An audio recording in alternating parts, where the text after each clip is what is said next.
At the beginning of the 17th century, news spread across Europe about the appearance of the mysterious Brotherhood of the Rose and Cross.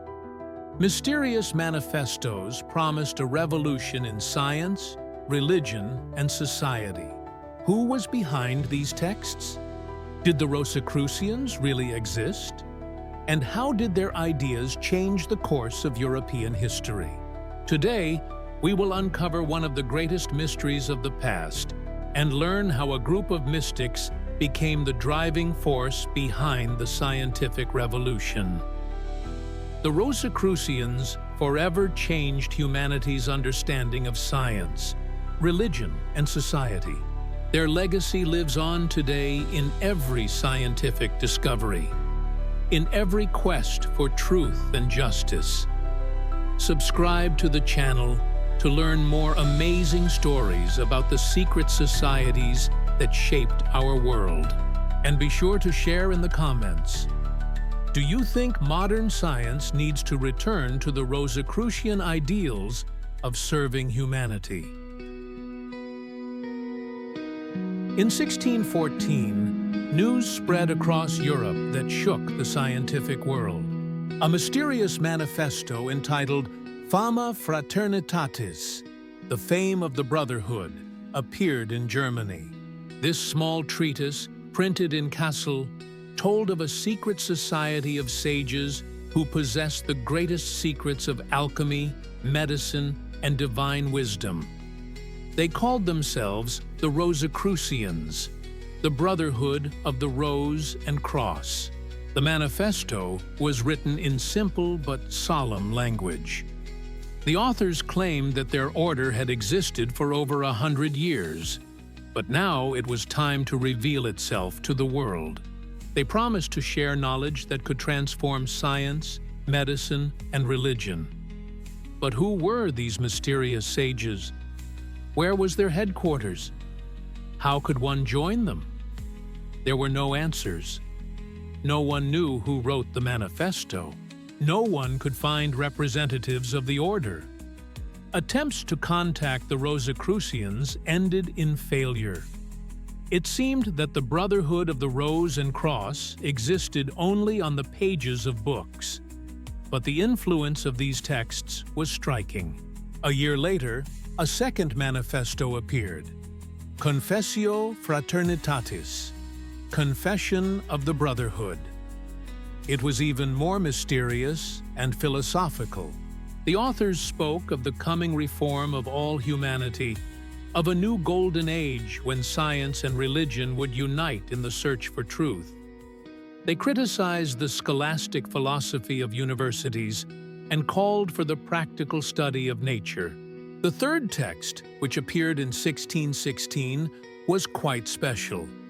The Chemical Wedding of Christian Rosenkreuz was an allegorical novel full of symbols and riddles.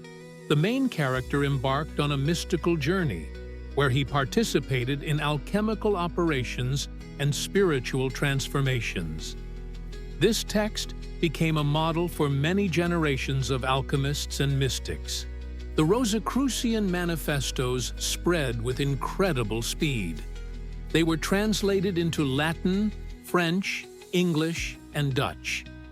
Scholars throughout Europe read these texts, debated them, and tried to unravel their meaning. Some considered the Rosicrucians to be charlatans, while others saw them as harbingers of a new era in the development of human knowledge. But the most surprising thing was that the Rosicrucians' ideas began to be implemented even without the involvement of the Brotherhood itself. Their calls for reform in science resonated with the greatest minds of the era. Their dreams of uniting knowledge and faith inspired the creation of new philosophical systems. Their alchemical ideas contributed to the birth of modern chemistry. At the center of all Rosicrucian legends was the figure of Christian Rosenkreuz, the mysterious founder of the Brotherhood.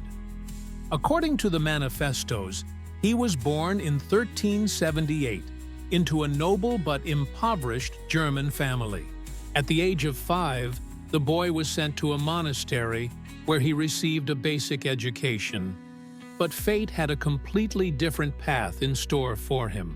At the age of 16, the young Christian went on a pilgrimage to the Holy Land with his mentor, Brother Paul. However, on the way, his mentor died in Cyprus, and the young man was left alone. Instead of returning home, he decided to continue his journey and headed for Damascus, where he met the mysterious sages of the East. According to legend, these sages possessed ancient knowledge that European scholars had lost. They studied the stars, understood the secrets of the human body, could transform metals, and cure diseases that were considered incurable. But most importantly, they possessed spiritual wisdom that allowed them to penetrate the deepest mysteries of the universe. Christian spent 3 years in Damascus studying their sciences. Then he went to Egypt, where he lived for another year, learning the ancient mysteries of the pharaohs. From Egypt, his journey took him to Fez, the capital of Morocco, which at that time was famous for its scholars and libraries. There, Christian spent 2 years studying Arabic alchemy and astronomy. Finally, enriched with the knowledge of the East, Christian Rosicrucians returned to Europe. He tried to share his discoveries with scholars in Spain and France, but was met with ridicule and misunderstanding. European sages were too attached to scholastic traditions to accept new ideas. Disappointed by the indifference of his contemporaries, Christian returned to Germany. There he built a secluded house and founded a secret brotherhood to preserve and develop the knowledge he had acquired. He selected 3 worthy disciples and then 4 more. Thus arose the Brotherhood of the Rose and Cross, which numbered 8 members. The Rosicrucians vowed to keep their knowledge secret until humanity was ready to accept it. They pledged to treat the sick free of charge, to meet once a year, to choose their successors before their death, and to conceal the existence of the Brotherhood for 100 years. After Christian's death in 1408, at the age of 106, his body was placed in a secret tomb. According to legend, 120 years later, in 1528, one of the Rosicrucians accidentally discovered this tomb. The founder's body was found to be incorrupt, and the tomb contained amazing books and instruments. This discovery was a sign that the time of secrecy was over, and the Brotherhood could reveal itself to the world. Was this story true? Most modern researchers consider Christian Rosicrucians to be a literary character, a symbol of the ideal sage and reformer. But the symbol proved so powerful that it inspired real people to seek truth and transform knowledge. To understand why Rosicrucian ideas found such resonance in the early 17th century, it is necessary to look at the state of Germany at that time. The Holy Roman Empire was in deep crisis. Religious wars between Catholics and Protestants were ravaging the German lands. The old universities were mired in fruitless scholastic disputes. Science was stagnating, and medicine was still based on ancient authorities. But at the same time, the spirit of change was in the air.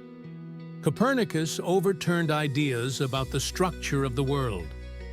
Galileo pointed his telescope at the heavens and discovered Jupiter's moons. Kepler calculated the orbits of the planets. Vesalius studied human anatomy by dissecting corpses. Paracelsus urged doctors to seek medicines in nature rather than in ancient books. The German lands became an arena for the clash between the old and the new. On the one hand, the Catholic Counter-Reformation sought to restore the traditional order. On the other hand, Protestant theologians demanded the purification of Christianity from papal innovations. Humanists dreamed of reviving ancient wisdom. Alchemists hoped to find the philosopher's stone and the elixir of immortality.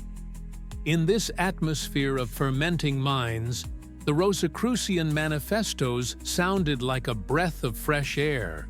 They promised to reconcile faith and reason, science and religion, tradition and innovation. The Rosicrucians spoke of a universal reformation of humanity, which was to lead to a golden age of wisdom and justice. Particularly appealing was the idea of an invisible college, a community of scholars who worked not for fame or money, but for the sake of serving truth and humanity. At a time when universities were mired in dogmatic disputes and princely courts were interested in science only insofar as it could bring military or economic benefits, the idea of selfless service to knowledge seemed revolutionary. The Rosicrucians also promised new methods of studying nature. Instead of endless commentary on Aristotle, they proposed direct observation and experimentation. Instead of blind obedience to authority, they proposed critical thinking. Instead of dividing science into a multitude of unrelated disciplines, they proposed a search for the unified principles that govern all of nature. The religious component of Rosicrucian ideas was also extremely relevant. In an era of religious wars, they preached tolerance and the pursuit of true spirituality, which was supposed to unite all Christians regardless of denominational differences. The Rosicrucians criticized both papal Rome and dogmatic Protestantism, calling for a revival of early Christianity. The Rosicrucians' social program was no less appealing. They promised to end poverty and disease, establish just laws, and create a society based on wisdom and virtue. At a time when Europe was shaken by wars, epidemics, and social upheaval, these promises sounded like a prophecy of a better future. It is not surprising that the Rosicrucian ideas resonated with the best minds of the era. Even those who were skeptical about the very existence of the Brotherhood recognized the appeal of its program. The Rosicrucians managed to articulate the dreams and aspirations of their time, give them clear expression, and outline ways to bring them to life. Alchemy was the soul of the Rosicrucian movement. This ancient science, which originated in Hellenistic Egypt and was developed by Arab sages, was undergoing a period of radical change in the 17th century. Traditional alchemy sought to transmute metals, to turn base metals into gold, with the help of the philosopher's stone. But the Rosicrucians saw something much greater in alchemy. For them, alchemy was a universal science that studied the laws of transformation of all nature. They distinguished between three types of alchemy: mineral, vegetable, and animal. Mineral alchemy dealt with metals and stones. Vegetable alchemy studied the properties of herbs and their potential uses in medicine. Animal alchemy explored the human body and ways to heal and improve it. Rosicrucian alchemists developed a doctrine of three philosophical principles that govern all processes in nature. They called these principles sulfur, mercury, and salt. Sulfur represented the active masculine principle, the source of heat and combustibility. Mercury symbolized the passive feminine principle, the basis of fluidity and changeability. Salt embodied the neutral principle, giving bodies density and stability. According to Rosicrucian theory, all substances consist of various combinations of these three principles. By changing their proportions, one substance can be transformed into another. This was a revolutionary idea that anticipated modern concepts of chemical elements and compounds.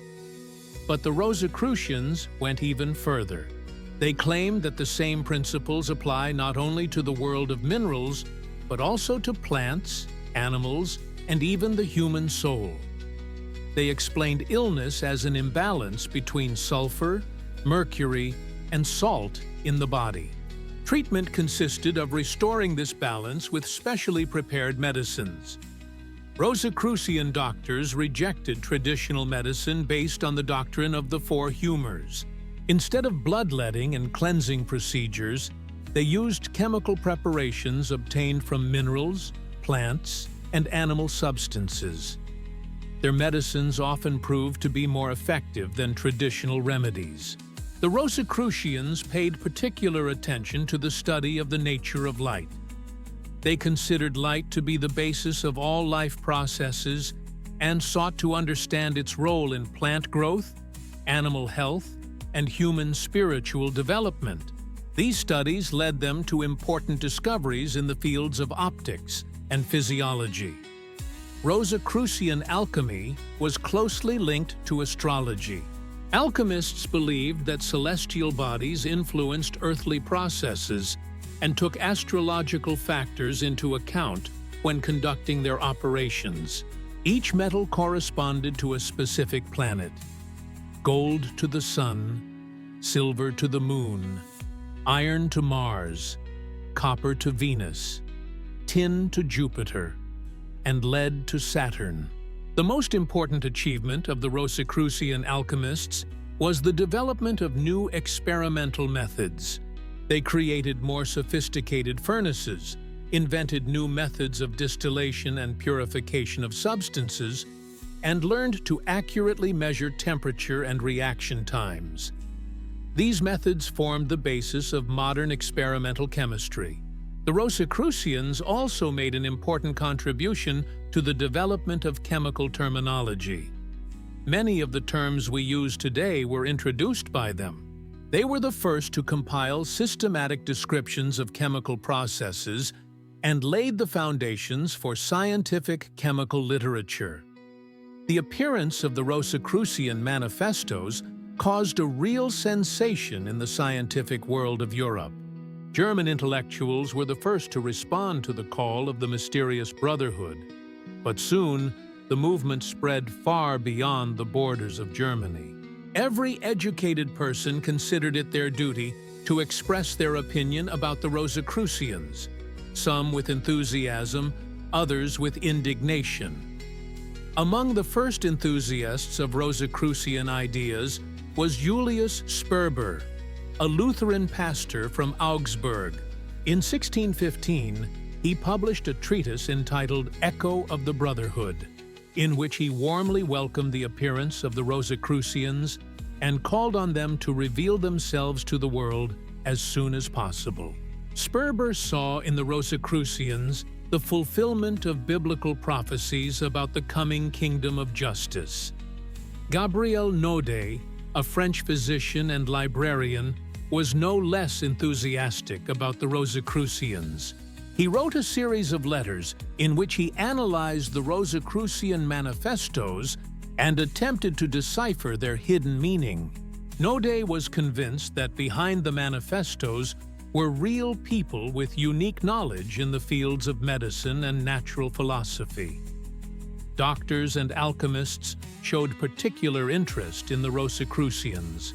The Brotherhood's promises to cure all diseases and discover a universal medicine aroused their professional curiosity. Many tried to correspond with the Rosicrucians, but all attempts to establish contact ended in failure. Among the enthusiasts of Rosicrucian ideas was a young student at the University of Tübingen, Johann Valentin Andrea. He eagerly studied the manifestos and even attempted to create his own version of the Rosicrucian society among his fellow students. Although André later changed his attitude towards the Rosicrucians, in his youth he was their sincere admirer. Not all scholars accepted Rosicrucian ideas with enthusiasm. Many university professors saw them as a threat to traditional scholastic learning. The Jesuits were particularly harsh in their criticism of the Rosicrucians, seeing their teachings as Protestant heresy and alchemical charlatanism. Jean-Paul Richter, a Catholic theologian from Würzburg, wrote a scathing critique of the Rosicrucian manifestos. He accused their authors of spreading superstition, magic, and heretical teachings. According to Richter, the Rosicrucians were not wise men, but deceivers who sought to mislead simple-minded people. Despite the criticism, the number of supporters of Rosicrucian ideas continued to grow. In many European cities, circles emerged whose members studied Rosicrucian texts and tried to put their ideas into practice. These circles became centers for the dissemination of new scientific and philosophical ideas. Rosicrucian ideas spread particularly actively among doctors. Many of them were dissatisfied with the scholastic medicine of universities and were looking for new methods of treatment.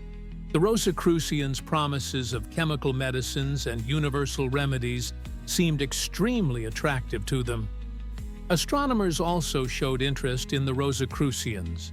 At a time when the telescope had just been invented and ideas about the structure of the universe were radically changing, the Rosicrucian ideas about the connection between heavenly and earthly processes did not seem absurd. Many astronomers believed that the Rosicrucians could help them better understand the laws of the cosmos. Gradually, an entire intellectual movement formed around Rosicrucian ideas, which had a significant impact on the development of European science and philosophy. Even those who doubted the very existence of the Brotherhood recognized the value of its ideas and reform program. Among all the mysteries of the Rosicrucian movement, the figure of Johann Valentin Andrea remains one of the most intriguing. This outstanding Lutheran theologian, educator, and writer lived from 1586 to 1654 and was a contemporary of all the Rosicrucian manifestos. Many researchers consider him to be the author of at least one of them. André was born into a family of hereditary Lutheran pastors in Württemberg. His grandfather, Jacob André, was one of the compilers of the Formula of Concord, the most important Lutheran confessional document. His father also served as a pastor and gave his son an excellent education.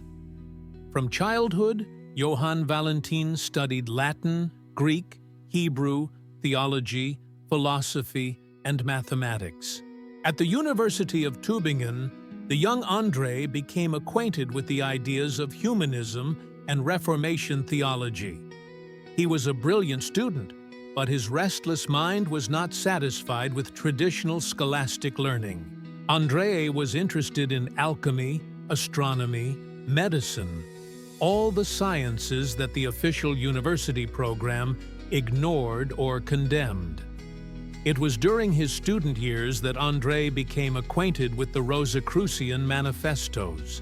The ideas of a universal reformation of humanity, the unification of science and religion, and the creation of universal knowledge deeply impressed the young theologian.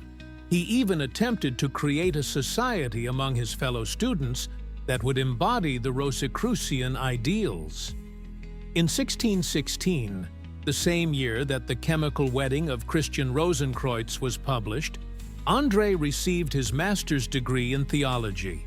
Whether by coincidence or not, many researchers attribute this text to him.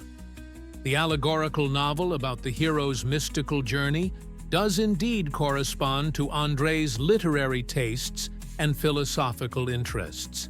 Later, André claimed that The Chemical Wedding was a youthful amusement, a literary game that should not be taken seriously. He said that he wrote this text as a joke to show how easy it is to deceive gullible people with beautiful promises and mystical symbols. But researchers find contradictions in these statements.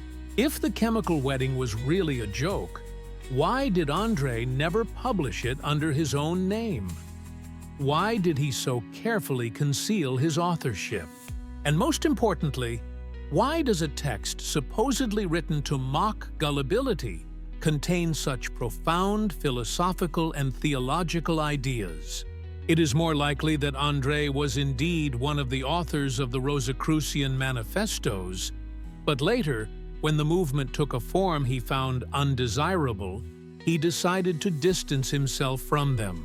As a serious Lutheran theologian, he could not approve of the transformation of Rosicrucian ideas into a fashionable pastime or an object of speculation for various adventurers. In later years, André developed his own program of reforms, which he outlined in his utopian novel, Christianopolis. This ideal city was the embodiment of the best Rosicrucian ideas, but purged of alchemical speculation and mystical fantasies. In Christianopolis, science served the practical needs of the people. Religion united all citizens in love and mutual aid, and education was accessible to everyone. André also founded several real societies that were supposed to embody his ideals. The most famous of these was the Union of Christians, which united Lutheran pastors and laypeople who sought moral perfection and practical charity. Regardless of whether André was the author of the Rosicrucian manifestos or not, his influence on the development of the movement is undeniable. It was he who formulated many of the ideas that formed the basis of the Rosicrucian reform program. It was he who showed how scientific research could be combined with Christian faith and social transformation. By the middle of the 17th century, Rosicrucian ideas had spread throughout Europe, finding a particularly warm reception in England, France, Holland, and Bohemia. In each country, the movement acquired its own characteristics, reflecting local intellectual traditions and political circumstances. But everywhere, the Rosicrucians acted as heralds of scientific revolution and religious reform. In England, Rosicrucian ideas found fertile ground among Puritan intellectuals who sought to purify the English Church of papal vestiges and create a new society based on biblical principles. They saw in the Rosicrucian program of universal reformation a resonance with their own aspirations for spiritual and social renewal. The Rosicrucian ideas about the practical application of science were particularly attractive to English thinkers. In a country where trade and manufacturing were developing rapidly, the promises of new technologies and medical discoveries did not seem like empty fantasies. Many English scientists believed that Rosicrucian methods could contribute to the development of industry and the improvement of living conditions. In France, Rosicrucian ideas spread among the educated nobility and bourgeoisie, who were dissatisfied with the dominance of scholastic learning in universities. French Rosicrucians were particularly interested in alchemy and medicine, hoping to find new ways to cure diseases and prolong life. They were also attracted to Rosicrucian ideas about religious tolerance. In the Netherlands, where religious freedom was relatively greater than in other European countries, Rosicrucian ideas found support among Protestant theologians and doctors. Dutch Rosicrucians actively translated and published alchemical and hermetic texts, contributing to the spread of esoteric knowledge throughout Europe. Rudolf II, Holy Roman Emperor, who ruled from 1576 to 1612, played a particularly important role in spreading Rosicrucian ideas. His court in Prague became a center of attraction for alchemists, astrologers, mathematicians, and natural philosophers from all over Europe. Such eminent scholars as the astronomers Tycho Brahe and Johann Kepler, the alchemists Edward Kelly and John Dee, and the physician and natural philosopher Michael Meyer worked at Rudolf's court. Although the Rosicrucian manifestos appeared after the emperor's death, many of the ideas set forth in them matured precisely in the atmosphere of the Prague court. The spread of Rosicrucian ideas was also facilitated by the development of printing. In the 17th century, Printed books became increasingly accessible, and international trade facilitated their distribution between countries. Rosicrucian texts were translated into many languages and published in various European cities. Private letters and handwritten copies of treatises played an important role in popularizing Rosicrucian ideas. Since the official authorities often viewed these ideas with suspicion, they were often disseminated through informal channels. Scholars corresponded with each other, exchanged copies of interesting texts, and organized secret meetings to discuss new ideas. Gradually, Rosicrucian ideas began to influence the formation of new scientific institutions. The idea of an invisible college of scientists working together for the common good inspired the creation of the first scientific academies. Rosicrucian principles of experimental study of nature formed the basis of the methodology of the new science. By the end of the 17th century, Rosicrucian ideas had become an integral part of European intellectual life.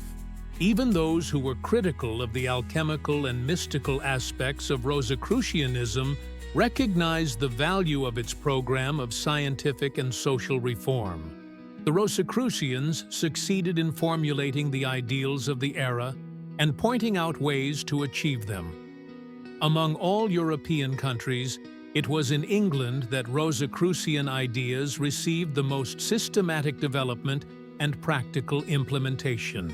Robert Fludd, an outstanding English physician, philosopher, and mystic who lived from 1574 to 1637, played a key role in this process.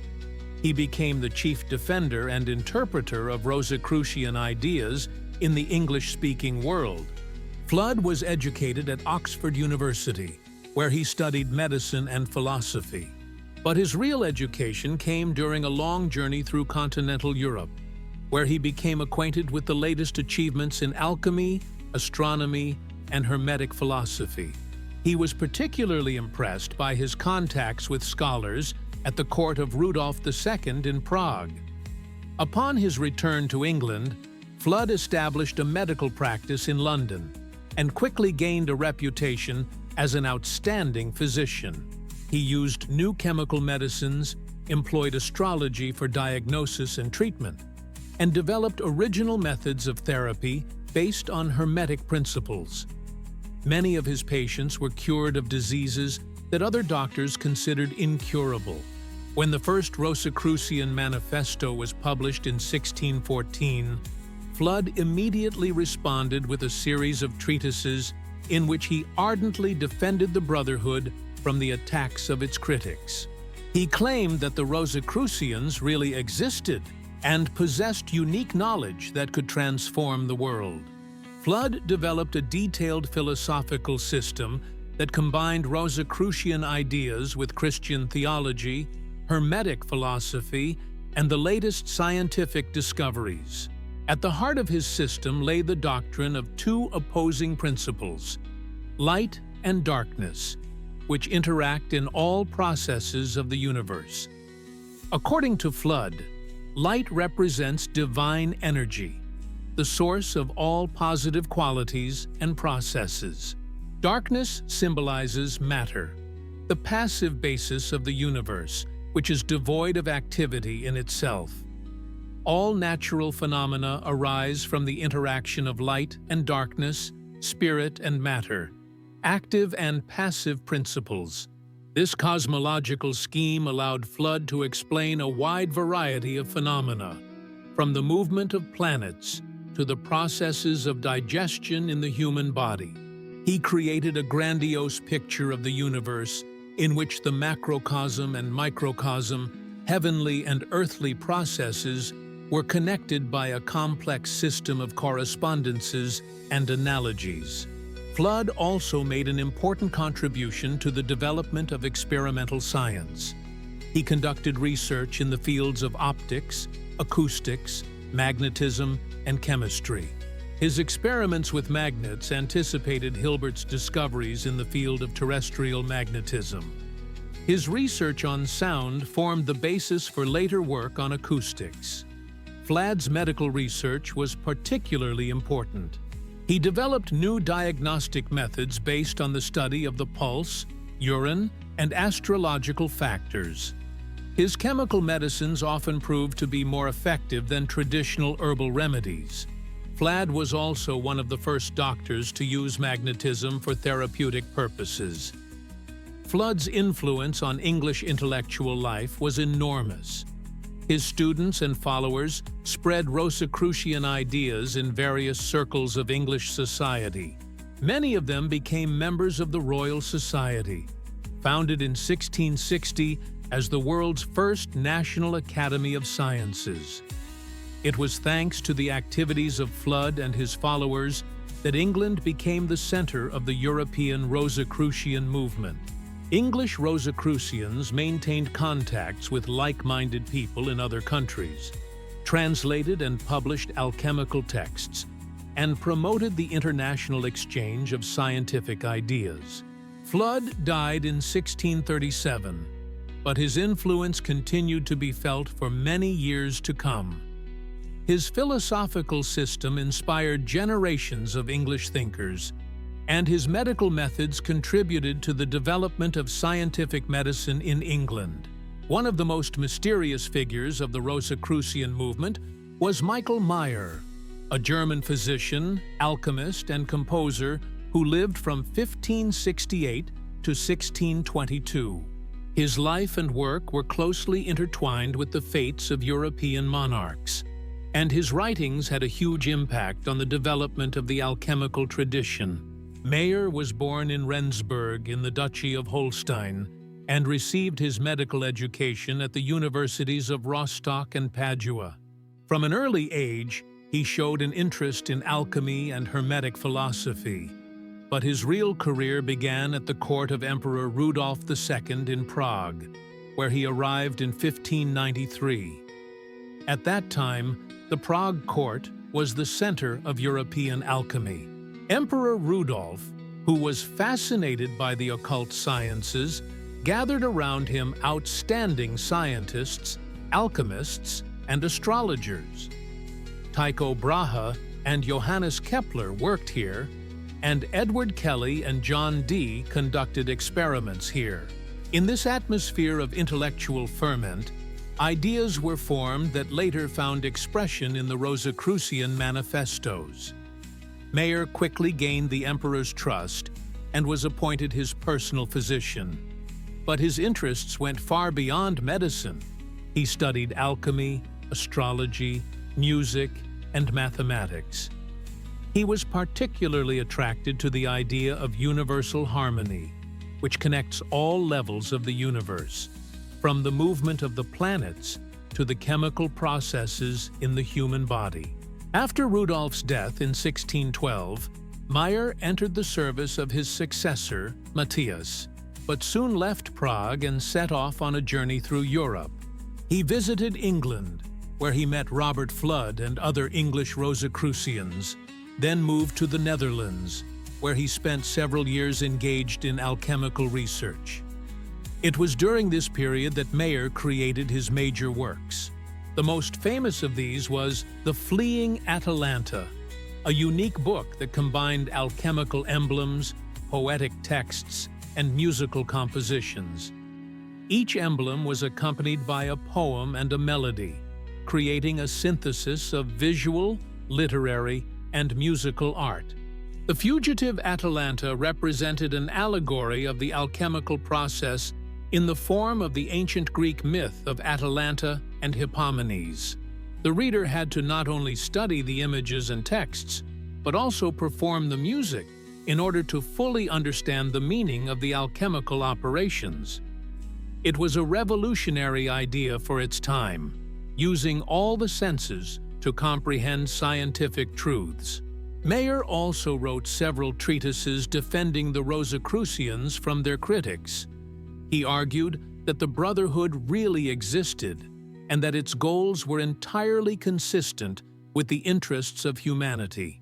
According to Meyer, the Rosicrucians sought not personal gain, but the dissemination of true knowledge and the alleviation of human suffering. In his writings, Mayer developed the theory of musical alchemy.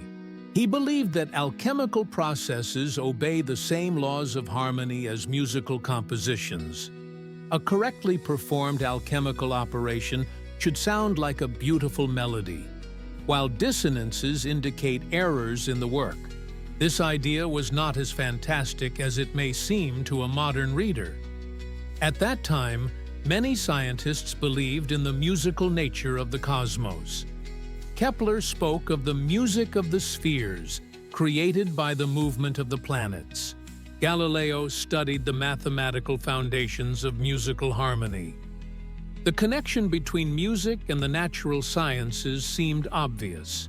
Mayer spent the last years of his life in Magdeburg, where he served as a physician at the court of the Saxon Elector. He continued to write alchemical treatises, but his health gradually deteriorated.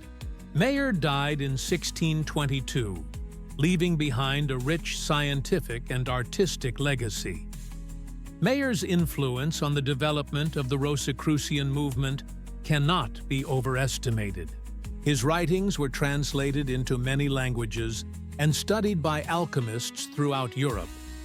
The idea of the synthesis of science and art, which he developed, became one of the central themes of Rosicrucian philosophy. By the middle of the 17th century, the influence of Rosicrucian ideas on the development of the natural sciences was becoming increasingly apparent. What began as a mystical movement gradually transformed into a powerful impetus for the scientific revolution. The Rosicrucians' alchemical laboratories became the birthplaces of modern chemistry, and their methods of experimental research into nature formed the basis of a new scientific methodology. The central idea of Rosicrucian science was that nature can only be understood through practical study and experimentation. The Rosicrucians rejected the scholastic method based on the authority of ancient texts and called on scientists to directly investigate natural phenomena. They said, "Read not only books, but also the book of nature itself." Rosicrucian alchemists developed new methods for purifying and analyzing substances. They learned how to obtain purer acids and bases and invented new methods of distillation and crystallization. Their laboratories were equipped with sophisticated instruments, thermometers for measuring temperature, scales for accurate weighing, and clocks for controlling reaction times. A particularly important change was in the attitude toward the experimental process itself. Traditional alchemists often worked intuitively, relying on astrological considerations and symbolic analogies. The Rosicrucians, on the contrary, strove for systematicity and reproducibility of results. They kept detailed records of their experiments and accurately recorded the conditions under which the operations were carried out. Rosicrucian medicine also underwent radical changes. Instead of traditional herbal preparations, Rosicrucian doctors began to widely use chemical medicines derived from minerals. They developed new methods of preparing medicines based on the chemical processes of distillation, extraction, and crystallization. Johann Rudolf Glauber, a German alchemist and physician who lived from 1604 to 1668, was one of the pioneers in the transformation of alchemy into chemistry. He discovered many new chemical compounds, including the famous Glauber's salt, and developed effective methods for obtaining acids and alkalis. Glauber was a staunch supporter of Rosicrucian ideas and saw chemistry as a universal science capable of solving all human problems. He said, "Chemistry is the key to the treasures of nature, which can open the door to abundance and health." His laboratory in Amsterdam became a center of attraction for chemists from all over Europe. Jan Baptist van Helmont, a Flemish physician and natural philosopher who lived from 1579 to 1644, made a decisive contribution to the understanding of the role of gases in chemical processes.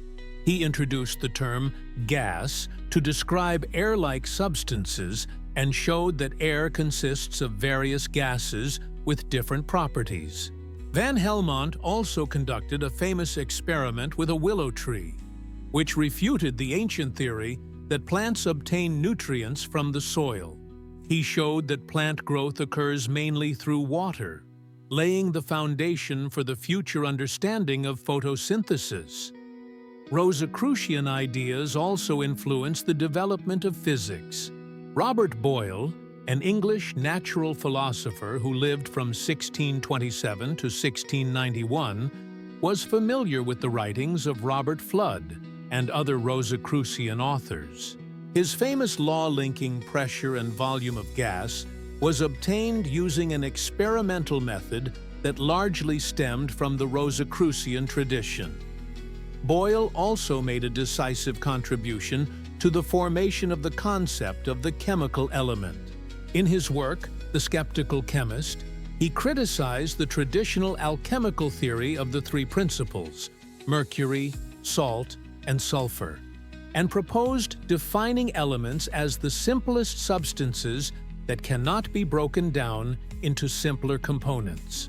Gradually, alchemical symbolism gave way to precise chemical formulas, and mystical explanations were replaced by mechanistic theories.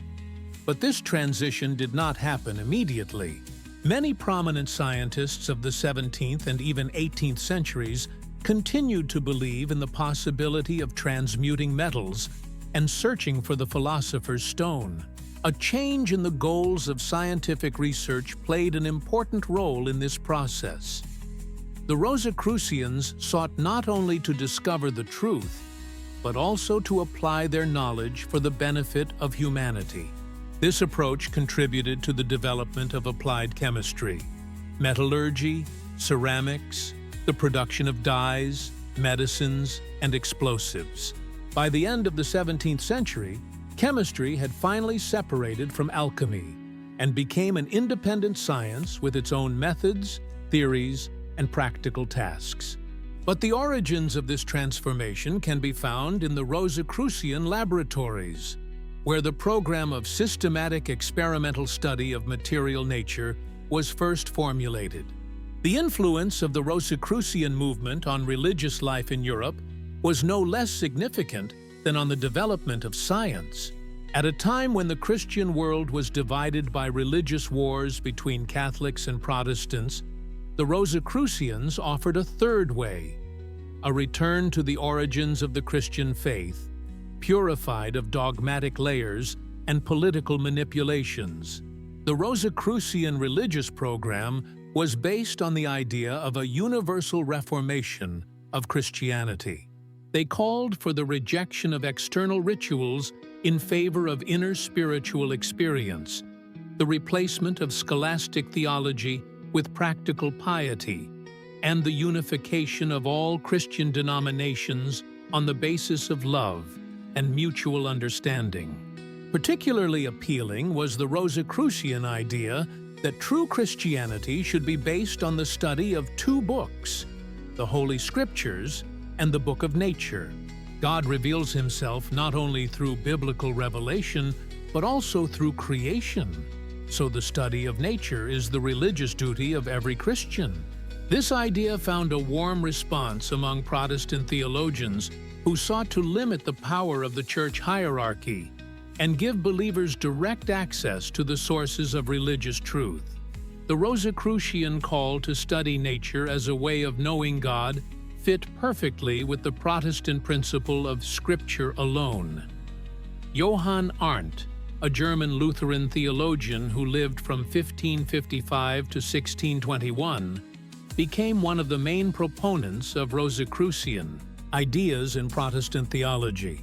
His work, 4 books on true Christianity, had a huge influence on the development of Protestant mysticism. Arndt taught that true Christianity consists not in the observance of external rites, but in the inner transformation of man. He called on believers to study nature as the temple of God, where every creature testifies to the wisdom and goodness of the Creator. These ideas became the basis for the development of natural theology in the Protestant tradition. Rosicrucian ideas also influenced the development of pietism, a movement within Protestantism that emphasized the importance of personal religious experience and practical piety. Philip Jakob Spener, the founder of pietism, was familiar with Rosicrucian literature and borrowed from it the idea of the need for a revival of the Church. In the Catholic world, Rosicrucian ideas were met with more caution, but there were also thinkers who tried to adapt them to traditional theology. Athanasius Kircher, a German Jesuit and scholar who lived from 1601 to 1680, developed a syncretic system that combined Catholic theology with Hermetic philosophy. Kircher claimed that the ancient sages, Egyptian priests, Chaldean astrologers, Greek philosophers possessed true knowledge of God, which was later distorted by pagan superstitions. The task of the Christian scholar is to purify this ancient knowledge and show its harmony with Christian revelation. Rosicrucian ideas contributed to the development of religious tolerance in Europe. Their call for the unification of all Christians on the basis of love and truth found resonance even among representatives of hostile denominations. Gradually, the idea took shape that differences in theological matters should not hinder Christian brotherhood. The Rosicrucian teaching on religious symbolism was particularly important. They claimed that the truths of faith could be expressed not only in words, but also in symbols, images, and allegories. This opened up new possibilities for religious creativity and contributed to the development of Christian art. Rosicrucian symbols, the rose, the cross, the pelican, and the phoenix, became widely used in Protestant and even Catholic art. These symbols expressed ideas of spiritual rebirth, sacrificial love, and resurrection to new life, which were common to all Christian denominations. By the end of the 17th century, Rosicrucian religious ideas had become an integral part of European spiritual culture. Even those who were critical of the alchemical and mystical aspects of Rosicrucianism recognized the value of their call for religious renewal and Christian unity. The influence of Rosicrucian ideas was not limited to the 17th century. In the 18th century, they found new expression in the activities of secret societies that spread throughout Europe. Freemasons, Illuminati, Rosicrucians of the new era. All these organizations, to some extent, inherited the ideals and symbols of the original Rosicrucian movement. The connection between the Rosicrucians and the Freemasons was particularly close. Freemasonry, which originated in England in the early 18th century as a brotherhood of Freemasons, quickly became an international organization uniting representatives of the educated class. The Freemasons borrowed from the Rosicrucians the idea of a secret brotherhood striving for the improvement of humanity. Masonic lodges became places where the ideas of the Enlightenment were discussed, social reforms were planned, and new philosophical and scientific concepts were developed. Many prominent thinkers of the 18th century, Voltaire, Diderot, Lessing, Goethe, Mozart, were members of Masonic lodges and were influenced by Rosicrucian ideas. In Germany, Rosicrucian traditions developed particularly strongly in the activities of the Order of the Golden and Rosy Cross, founded in the 1750s. This order claimed direct succession from the original 17th century Brotherhood and was actively engaged in alchemical research. Members of the order studied the works of Paracelsus, Mayer, Flood, and other Rosicrucian authors, conducted chemical experiments, and searched for the philosopher's stone and a universal remedy. Among them were influential courtiers, ministers, and generals who used their positions to spread Rosicrucian ideas. The court of Prussian King Frederick William II, who ruled from 1786 to 1797, became a particularly active center of Neo-Rosicrucianism. The king was a member of the Rosicrucian order and surrounded himself with advisors who shared his interest in the occult sciences. Such well-known Rosicrucians as Johann Christoph Wöllner and Johann Rudolf von Bischofswerder worked at the court in Berlin. They had a significant influence on Prussian politics, promoting ideas of religious tolerance and social reform that stemmed from the Rosicrucian tradition. In France, Rosicrucian ideas spread through various occult societies and Masonic lodges. Martinez de Pasquale, founder of the Order of the Elect Cohen, and his disciple Louis-Claude de Saint-Martin developed a mystical teaching that combined Rosicrucian symbolism with Kabbalistic philosophy.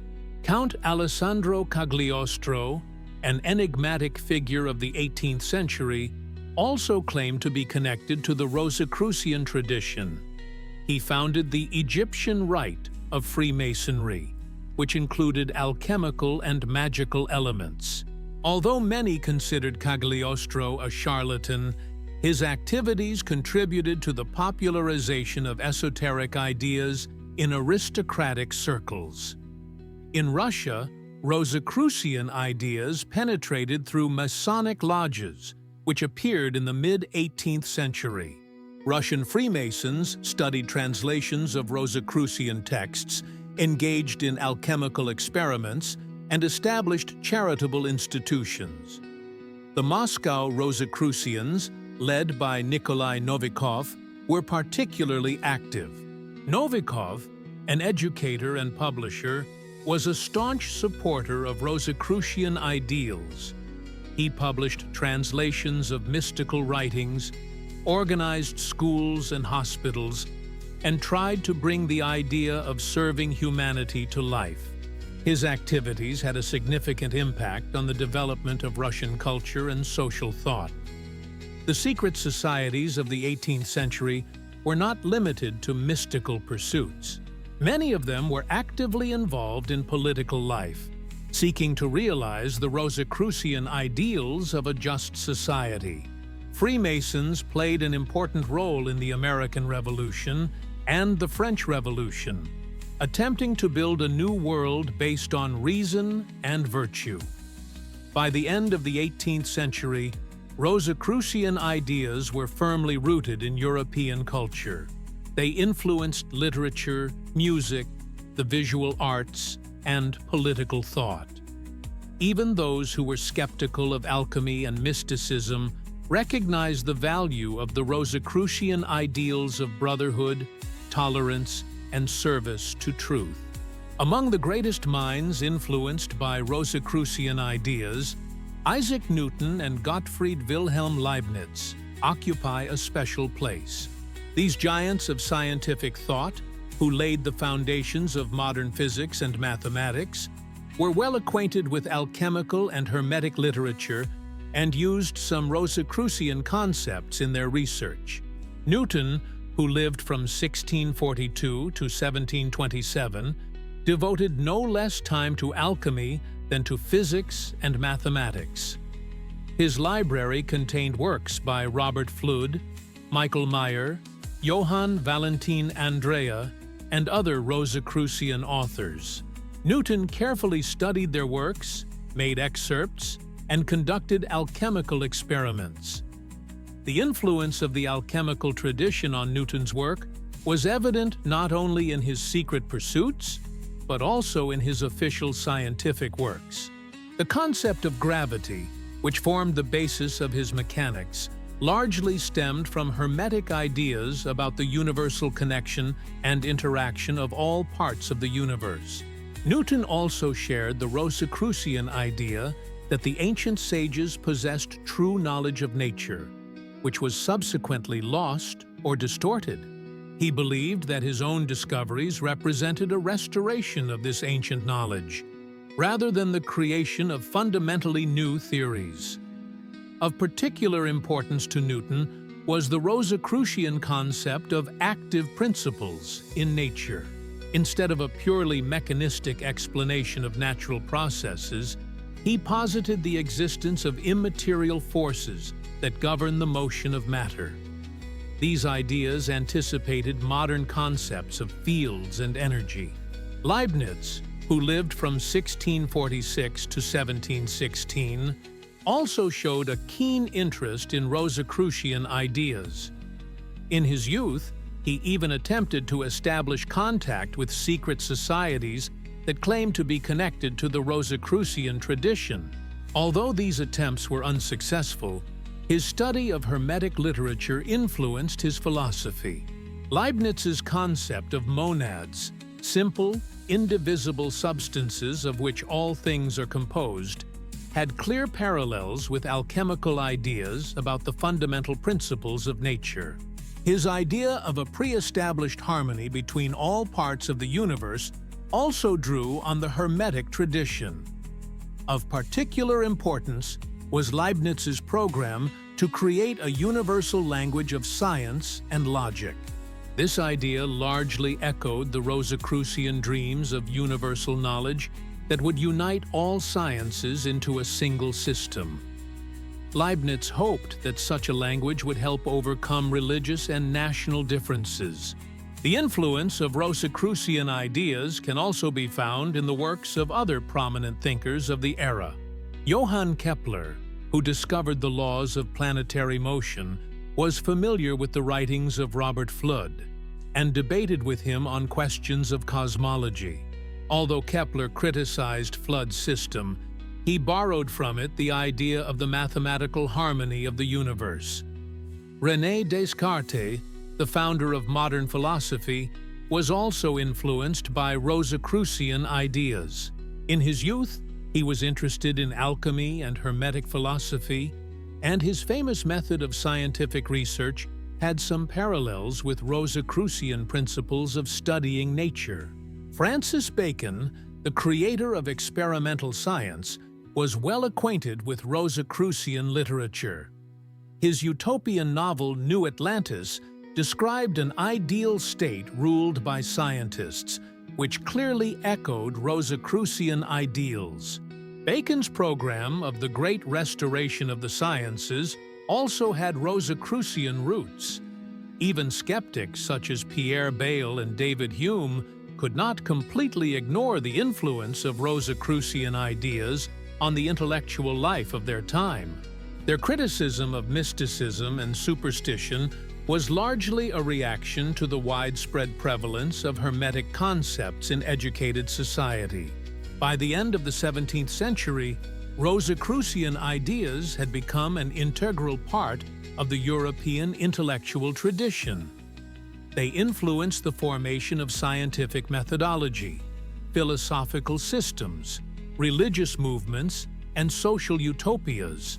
Even when the initial enthusiasm for alchemical mysteries faded, the basic principles of Rosicrucianism continued to inspire the search for truth and service to humanity. Modern research into the Rosicrucian movement began in the 19th century and continues to this day. Thanks to the work of many generations of historians, philologists, and philosophers, we now have a much better understanding of the origins, development, and influence of this mysterious phenomenon of European culture. The first serious attempts at scientific study of Rosicrucianism were made by the German historian Johann Gottfried Bühling in 1819. He published a documentary study in which he attempted to separate historical facts from legends and myths. Bühling concluded that the Brotherhood of the Rose and Cross never existed as a real organization, and that the manifestos were literary works. This point of view was supported and developed by French researcher Gabriel Naudet in his fundamental work, The History of the Rosicrucians, published in 1832.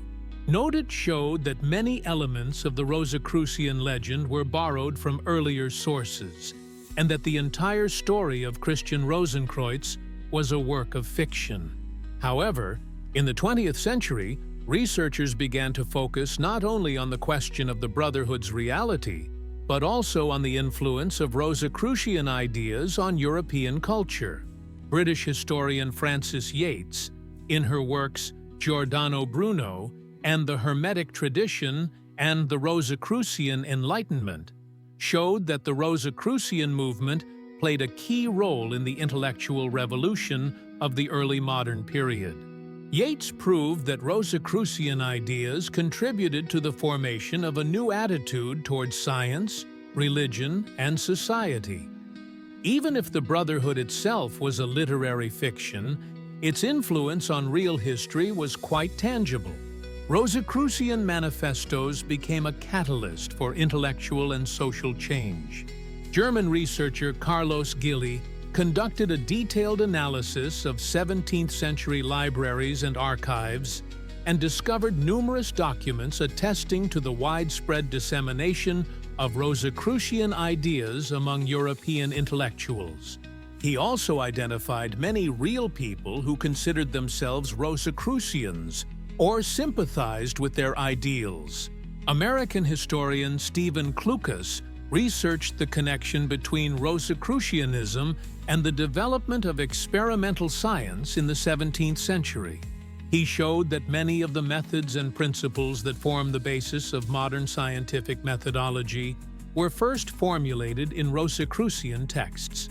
The study of alchemical manuscripts and texts proved particularly fruitful.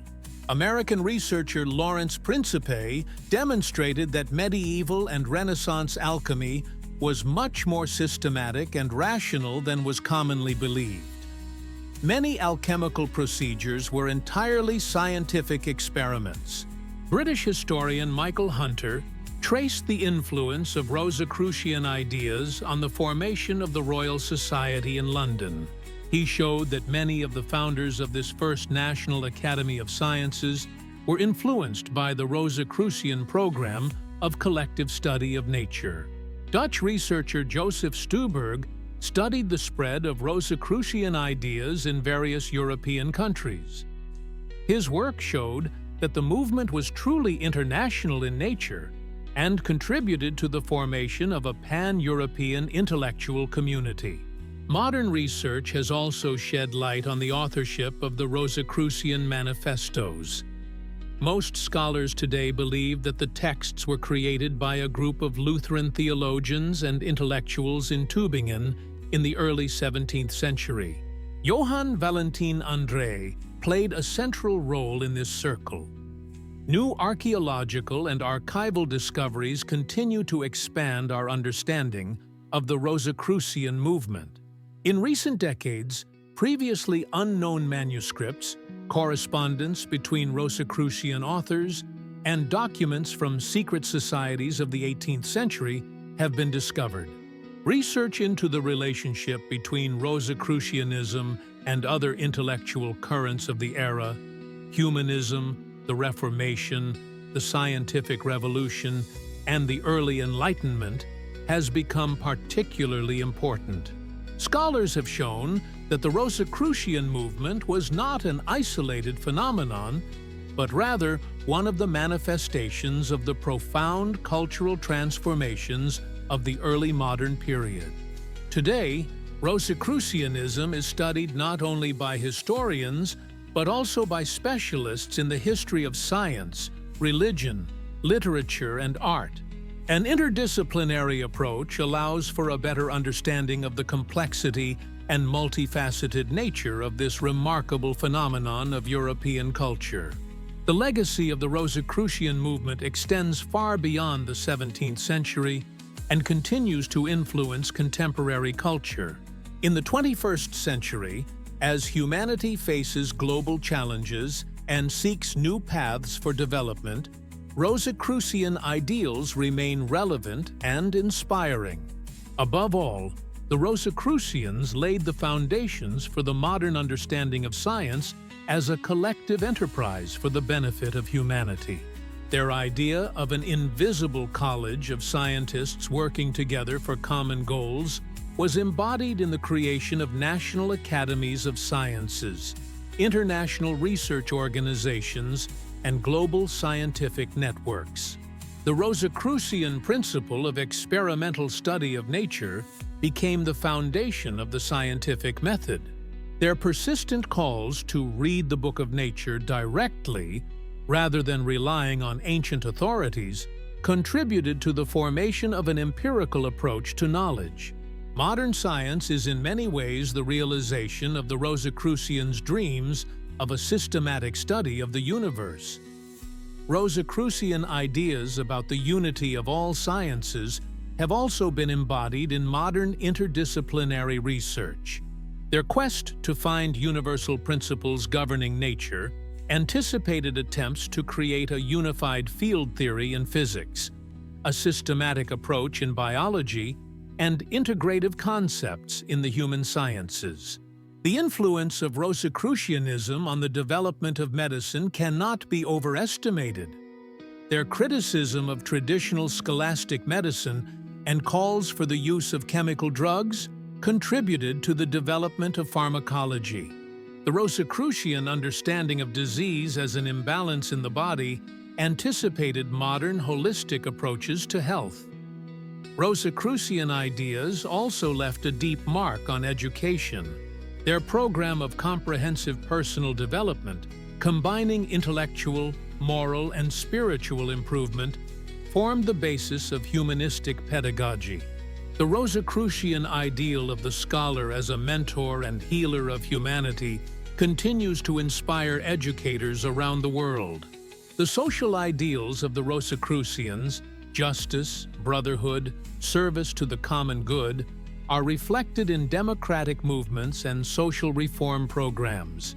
Their dreams of a society based on knowledge and wisdom resonate with contemporary discussions about the role of expertise in governance and decision-making. The Rosicrucian synthesis of science and spirituality remains relevant in an age when many people are searching for meaning and purpose in life. Their understanding of the study of nature as a form of religious service offers an alternative to both dogmatic materialism and anti-scientific fundamentalism. In the arts, the influence of Rosicrucian symbolism and aesthetics can be traced from the Baroque period to the present day.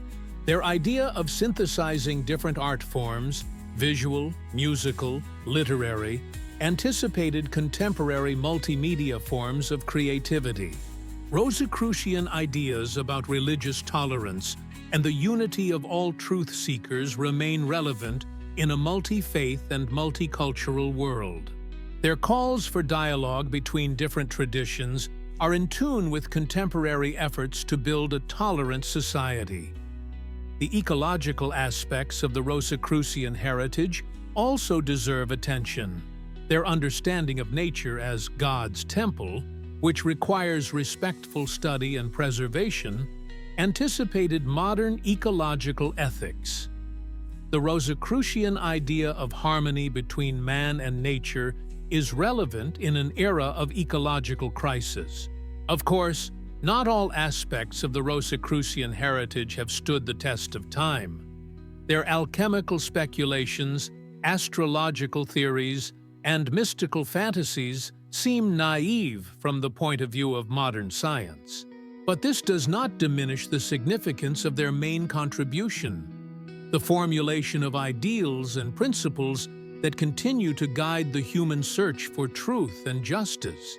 In the 21st century, as humanity faces global challenges, climate change, pandemics, social inequality, the threats of new technologies, the Rosicrucian ideals of international cooperation, ethical use of knowledge, and service to the common good retain their inspirational power.